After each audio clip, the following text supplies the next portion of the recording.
Naitwa Mhandisi Innocent Luoga, ni kamishna wa umeme na nishati jadidifu natoka Wizara ya Nishati, na leo nipo hapa pia kumwakilisha Katibu Mkuu wa Wizara ya Nishati kwenye huu mkutano wa nishati jadidifu ambao unafanyika kila mwaka, umeandaliwa na serikali kupitia Wizara ya Nishati pamoja na TAREA ambao ni shirikisho au taasisi inaunganisha taasisi zote. Na lengo la mkutano huu kuwaleta wadau pamoja wanaohusika na masuala ya nishati jadidifu katika kuangalia uwekezaji katika nishati hiyo, lakini pia changamoto zilizopo, namna kuendelea mbele.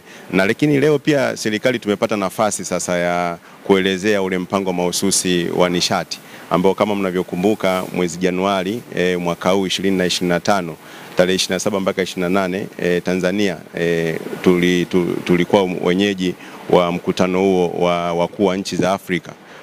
Tunamshukuru sana Mheshimiwa Rais Dr. Samia Suluhu Hassan ambaye yeye ndo alikuwa amealika wakuu wa nchi zote za Afrika kwa ajili ya huo mkutano ambao ni mara ya kwanza kufanyika katika Afrika. Sasa katika ule mkutano kulikuwepo na malengo ambayo kila nchi tulipewa, na sasa ndio maana tumeshiriki mkutano kwa sababu katika ule mkutano kulikuwa na malengo ya kuongeza uwekezaji katika uzalishaji wa umeme kwa kutumia nishati jadidifu.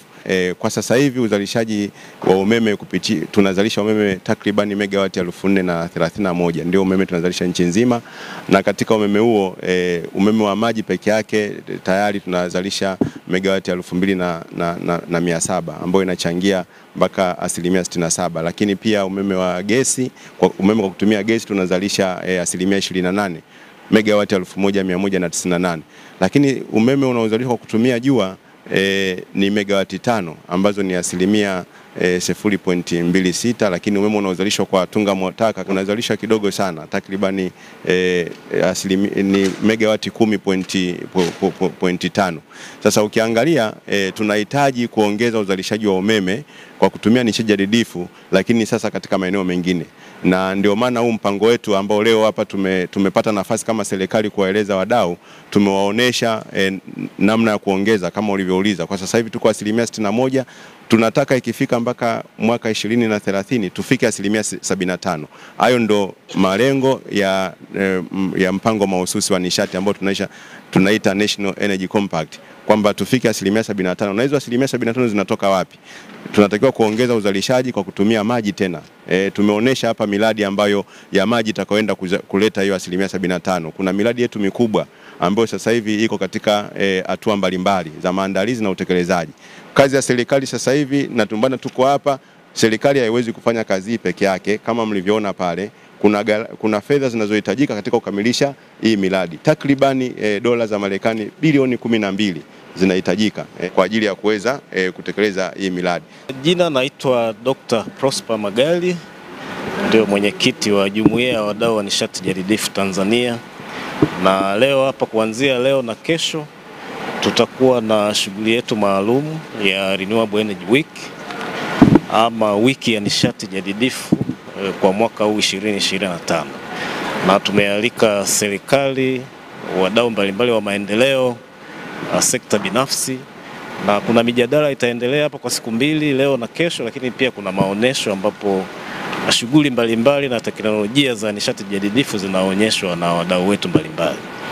Sasa kwanza tunapenda kuishukuru serikali kwa ushirikiano ambao wanatupatia.